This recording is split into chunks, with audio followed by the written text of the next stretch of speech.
Hey, what's up guys? It's Tyler here. I hope you're having a great day, and thank you so much for joining me on the Everride channel, where today we're handling a rescue mission that proved to be far more difficult than we anticipated.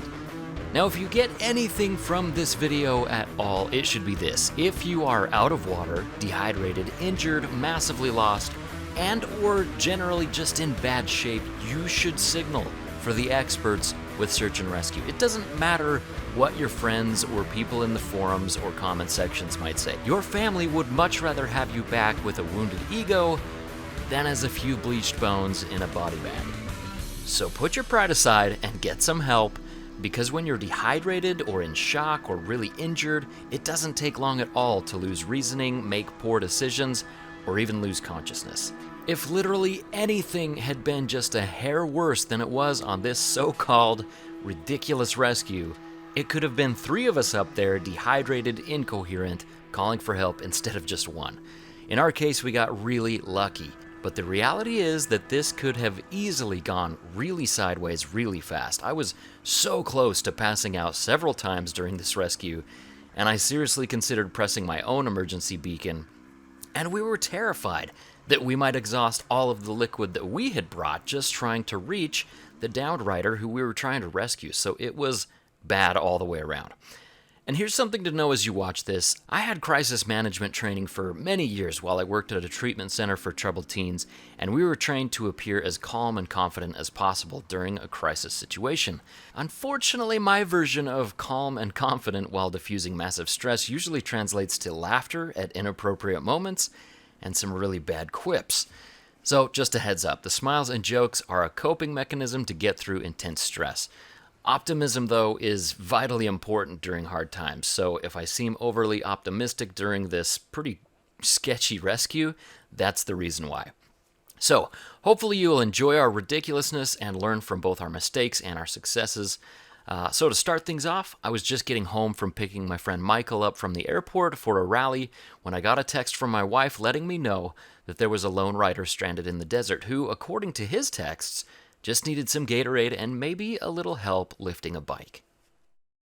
What's up, ladies and gentle-tubers? It's been a while since I made a video, and today is a good opportunity. I'm here in the truck today with my friend Michael.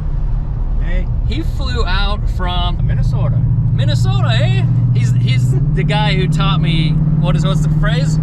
Oh, give her a go, eh? Give her a go, eh? It's better than send it any day. So we're going out on a truck rescue mission, but we've got the bikes in the back because it looks like he's in a pretty gnarly area. This is a difficult spot. It's already 82 degrees today. My wife sent me a text message and said, hey, can you go out and rescue somebody in Warner Valley? The last rally Michael was on, we actually rode out of here and it was kind of pretty gnarly. Yeah. And where the GPS marker is for Dan, it's looking also like quite gnarly up one of those canyons. So it's familiar to me. I know where we're going, but I know that it's gnarly and it's hot. We brought a cooling vest. I didn't know. What else did we bring, Michael? How are we prepared for this rescue mission? We're not really prepared. We're just in shorts and t-shirts, and we grabbed some elbow pads and knee pads, so you know, like knees, elbows, and toes are covered. But yeah. So hopefully all goes well. I think this was the ride we did that. I don't know if we can say the name of this trail on YouTube. Oh, sure, go for it. So this ride got named Kick Tyler and the Trail. That's how enjoyable it was. I actually might have to edit that one out. My children do watch these videos occasionally. It is called Kick Tyler in the Nuggets Trail. But yeah, we're not going to be going up that. It's a different canyon, so I've got to look at my phone and see what we're looking at there. Got anything to say before we embark on this frankly quite dangerous adventure? No, I'm excited. It should be a good time. Yeah, it should be good. The unpredictable nature of rescue missions are always a good time. All right, so here I am loading up this liquid IV stuff for Dan. Kind of expensive, and I thought it was probably like a gimmick until Oh, are you naked over there? I'm good. Did I just film you in your boxers? Yeah, maybe. Oh my gosh, in the background there's gonna be this blurred Oh my gosh, okay. Oh, yeah, we got the belly hanging out, yeah. The shorts on, but the knee guards, you can't forget what's important. Michael's ready to go though. He actually came prepared. Yeah, you said it was kind of a gnarly trail, so I figured better take you. Oh yeah, I mean, we're both wearing all the protective gear. You know, it's just, some parts of me aren't super protective. All right, you can't forget the all-important cooling vest. You want to wear this? I'm good, go ahead. It's gonna be cold. Yeah, that feels good. That'll be good for Dan. Okay, and it covers my belly. Well, yeah, it does cover my belly. Two-stroke's been awesome, but I gotta say I'm really looking forward to get the DRZ fully rebuilt. Mr. Duff Factor, aka Damon, has got the motor. He's getting that all awesome. He brought the forks down. He's got the shock going. It will be, I am confident it's going to be the best DRZ and maybe the best dual sport ever built. I'm really looking forward to it. As much as I like this bike, it's time to get back dual sport. All right, you go ahead, Michael. So first of all, I was so grateful to have Michael along with me. We wouldn't have been able to do this rescue one person for sure. You'll see that in a little bit. Another thing is that gut feeling. We talked about it a while ago when I made a video about the veto rule. But there's kind of this gut feeling or this intuition or the spirit. You can call it whatever you want to call it. But I had this gut feeling because the GPS coordinate that I'd received, I looked at it and I knew exactly where it was, and it's in a really easy spot. And I was like, that's weird that somebody would be stuck here, but that's not actually uncommon. Sometimes we take people gas or just water or whatever. In this case, I just had that gut feeling like this, I need to double check this. And so I actually sent a text to Dan, who we were going to rescue. You'll meet him in a minute. And just said, hey, will you resend your GPS coordinate? And he did, and it was an entirely different location. Now this happened right while I was getting in my truck. And so I saw the location and I said, that's totally different than what I was pinged before. Maybe it was just pinging a cell tower that he was nearest to. And so I actually had him send me as many pictures as he could. And so he sent me pictures of this trail, and I knew where he was, and that coordinated with the second GPS ping that he had sent me. If I had gone to that first ping, I would have only taken the truck and probably wouldn't have taken Michael. However, the second ping, I knew it was going to be in a gnarly canyon, that we needed to get as much liquid as we could, that we would need to load up the motorcycles, and it might have actually saved his life, this kind of intuition. So, kind of interesting, but here's the tricky part. As we were traveling up, I started to get really nervous that we were in the wrong canyon, because there's so many canyons out here, and I couldn't call him anymore. I couldn't text him. I couldn't look at my map to cross-reference against his GPS, and so I actually switched cell phone services because of that, and I recommend that you do the same. Seriously, don't cheap out on your cell service. Switch to a plan that works out in the wilderness where you ride. In my case, it's Visible, which is on the Verizon network. It works really, really well out there, and it is crucial to have good service. Starting to dread this right now because thinking we might actually be on the wrong trail to go pick up Dan. I've never met Dan in my life. This isn't the right way, shoot. Or is it? Oh, it is, okay.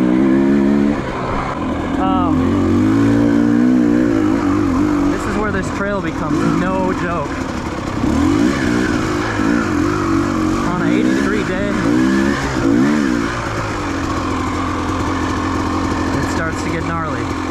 So you probably noticed the transition that we had there between nice flowy single track to what suddenly becomes fairly difficult, and we'll talk a little bit more about that soon when it comes to rescue situations. I actually wasn't planning on riding today. Yesterday I was so sick I could barely get out of bed. Oh, what kind of wonky trail are we going on?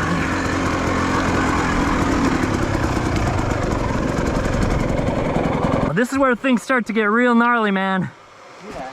Yeah. Doing all right? Yeah. Oh yeah, what I was saying is my wife and I got the COVID vaccination and just about killed her the first couple of days. And it affected me pretty good. I had kind of a stomach bug to go along with it. And then today we're out here on a rescue mission. Worthy cause. So you've probably already noticed by now that we are making a huge mistake, and that mistake is not using communicators.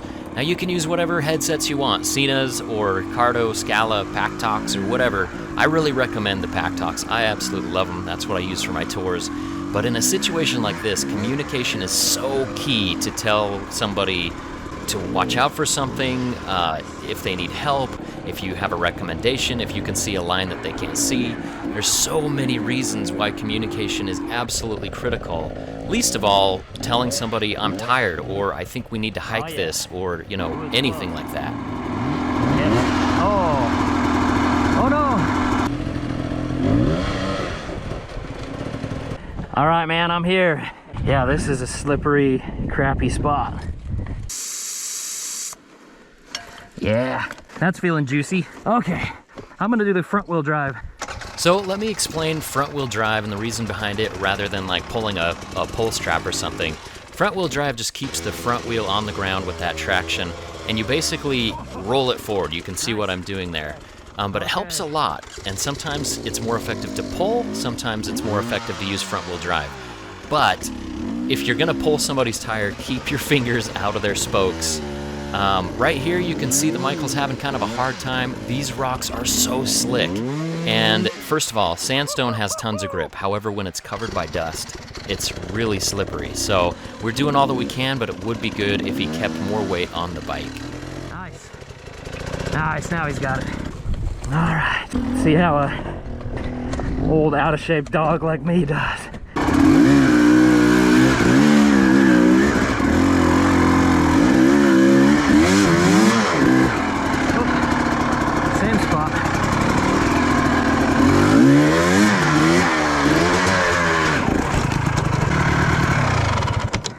Man, that rock right there is slippery mess. This is tough. Yeah. I think Dan must have come down this way, not knowing what was ahead.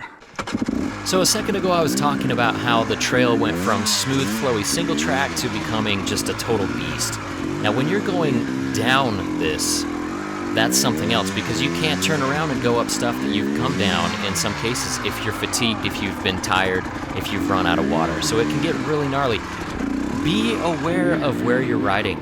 Sometimes things are really smooth, really easy. Everybody's been in that situation where things were easy and then they get hard really fast. Goodness.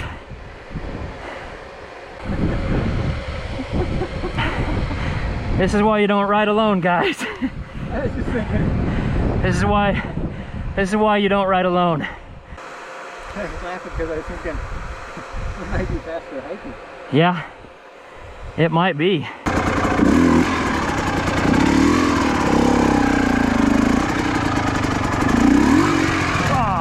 Oh, the rear wheel slid into that hole. I gotta get some water of my own. There we go.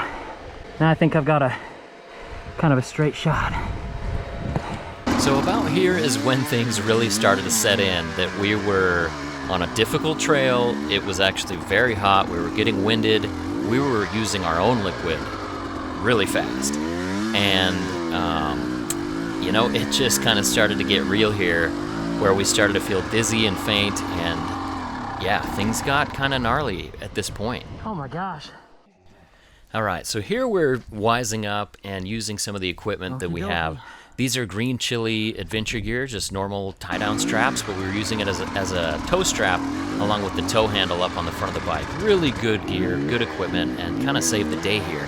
So we opted not to use front-wheel drive here because, you know, if you're close to the bike, it's tight quarters, it just gets more difficult. And as you can see off to the right there, you can't really see it on the Hero 9, but if I were to fall to the right, it would be really bad for everybody. I just got my hip good. Holy crap. Oh, I'm getting dizzy, man. And this is where we started. I mean, obviously the film doesn't show everything that's happening, There's a lot more going on behind the scenes. I can't make this video super long, but it was a lot of just chugging and hauling bikes around and picking up bikes and pulling bikes for probably about an hour, and it's hot. Here's a really narrow spot, you know, that's where the pull strap comes in really handy, but honestly, that's pretty hard to ride through, you know, on your best day when it's not hot, when you're not exhausted, and when you're prepared. You got it, you got it. Let me slide your tire over. Kind of jammed up here. Oh. Okay.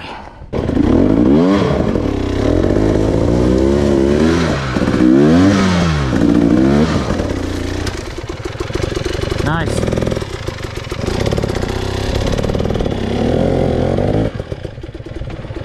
That's tough right there, man. Should we just walk? I'm kind of thinking maybe we should just walk.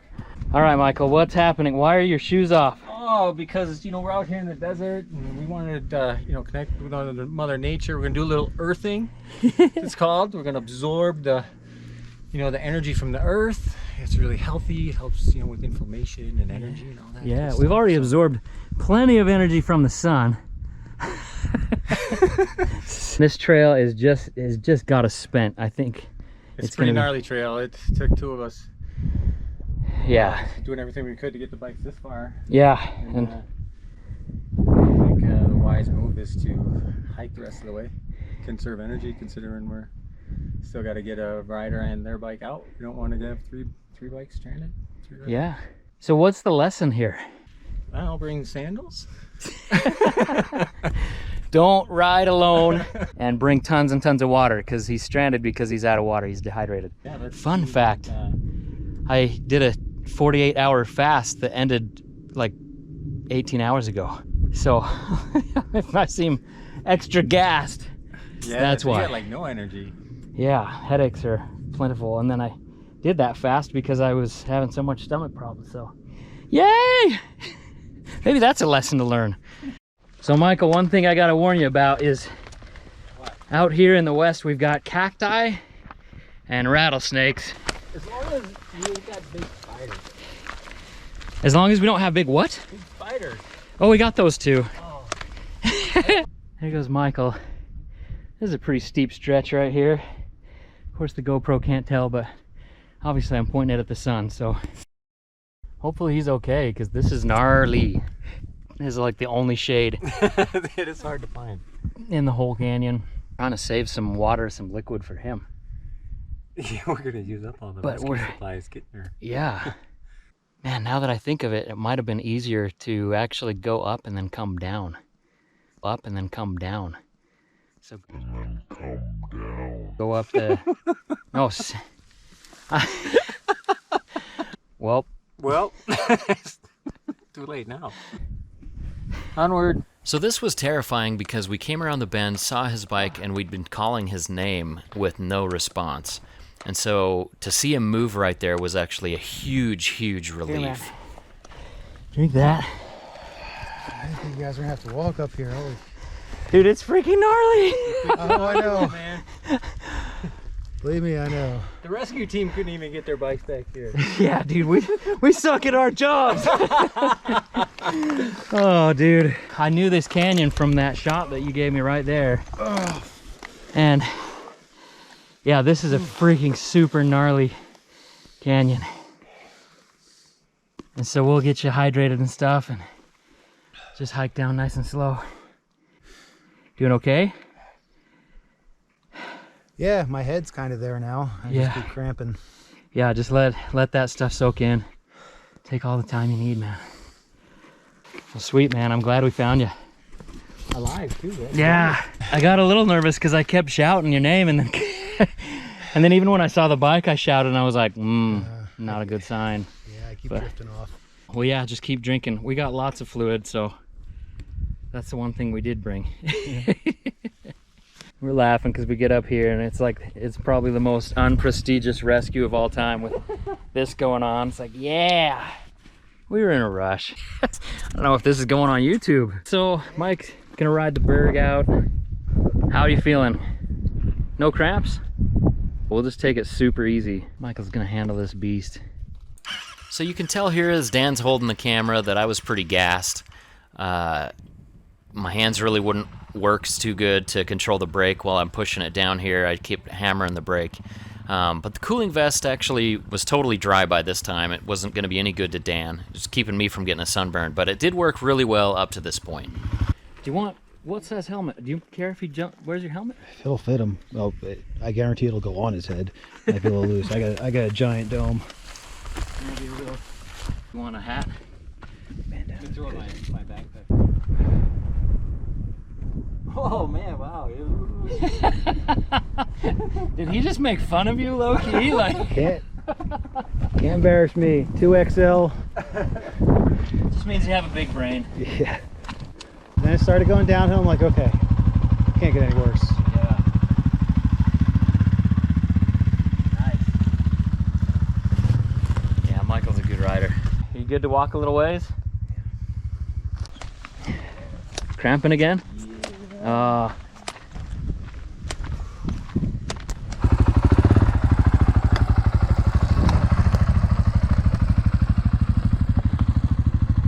Kind of funny because the trail is so worn in to the right. You'd think that's the way you gotta go, but That's the way I would have gone. yeah, that is not a good way. Michael found his sock. All is right in the world. He's gonna make a left turn there.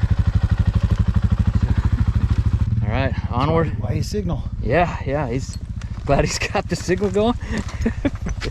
Letting us know where he's going.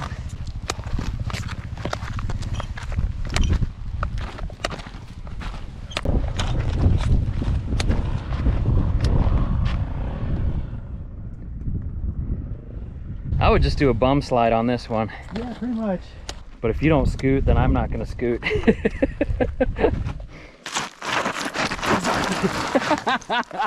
They're not the grippiest of shoes. It's kind of perfect timing because we're hitting the shade. Yeah. All right, up we go.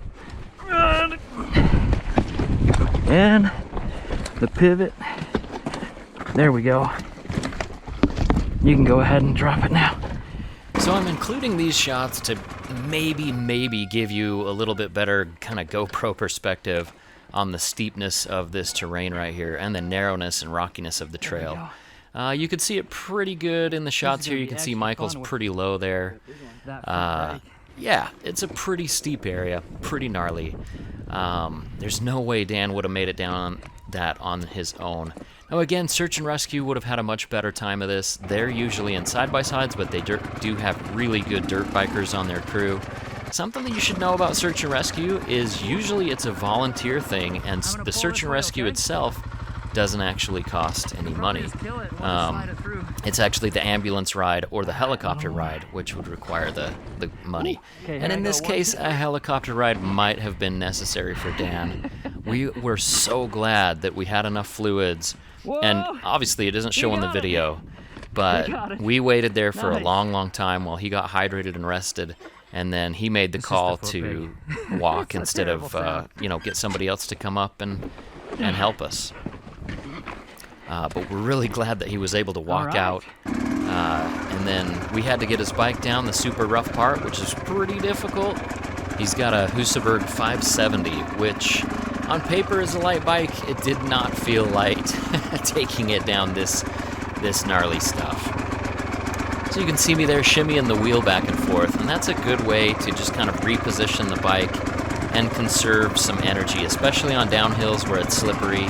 The wheel just kind of slides where you want it to turn, and shimmying it like that will just kind of direct it in the right way without trying to lift the handlebars or anything like that. That there, when you look down at that, that gives you a perspective of how steep and kind of treacherous that part is. If I were to fall to the left, it would probably have been a rolling situation with many broken bones. There we go. Now we're to the easy spot. Now I gotta hike back up to the hard spot and do it again. Okay. There we go. There you go.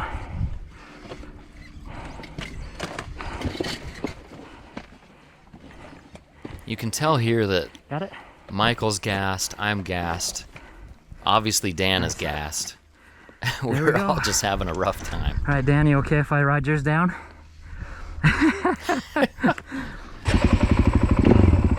Oh, yeah.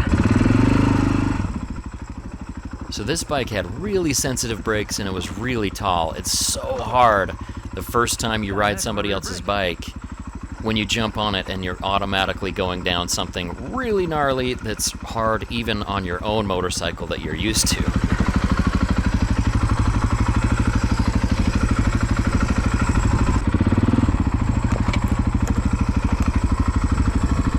Okay.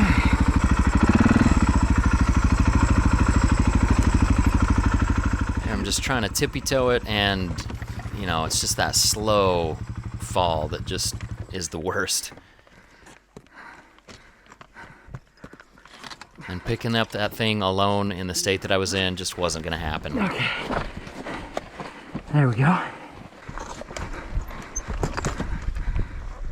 All right. Need a little more water? I think it's probably better to have it now. Get some in your system. I used to always think that I would need to conserve water for later, It's not too far. but really, It's I pretty think easy now to that it's track. better to have water in your system, drink it while you have it, rather than try to conserve sometimes. Oh, I missed that. I missed your enjoyable drinking. Do you want to drink some more? That's okay. I'm sure we'll get another opportunity.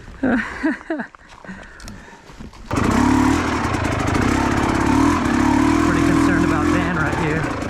So I did start to worry about Dan coming down this section. Even though the hardest was over, this part was still fairly difficult, and I knew he was struggling a lot. I'm actually going to hike up and help him do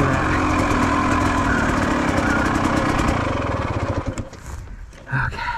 Almost to the easy stuff. You want me to ride it? It's just this one, this little hill right here, and then it's all flat ground.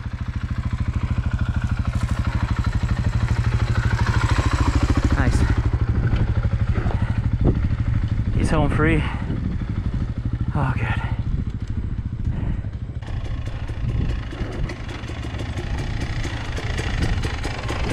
Oh, yeah.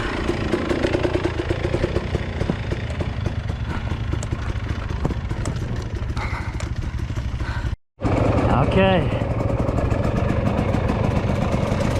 I'm gonna sweep and just make sure everybody's okay on the way out here. Definitely through the gnarliest part. Now it's just smooth sailing. Relatively smooth sailing anyway.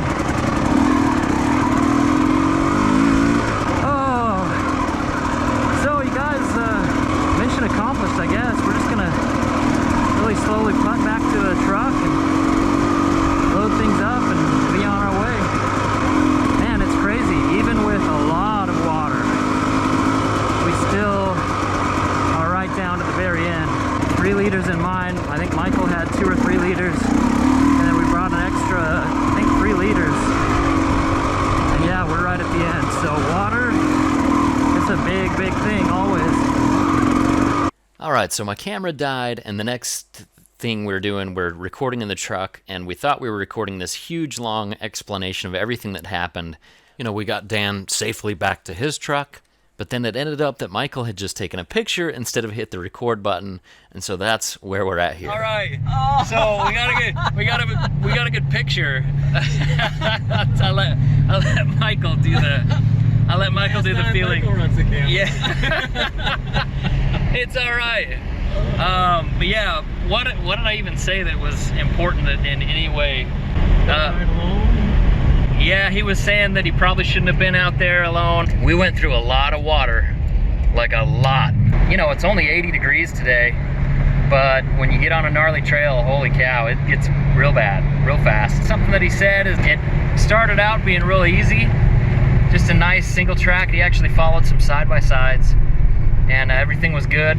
And he was like, yeah, this is great. And then he got on the single track. He's like, this is amazing because the single track's pretty easy. And then it got harder. And he was like, I'm still okay. And then it got a little harder. And he was like, I'm still okay. And then it got harder and harder and harder.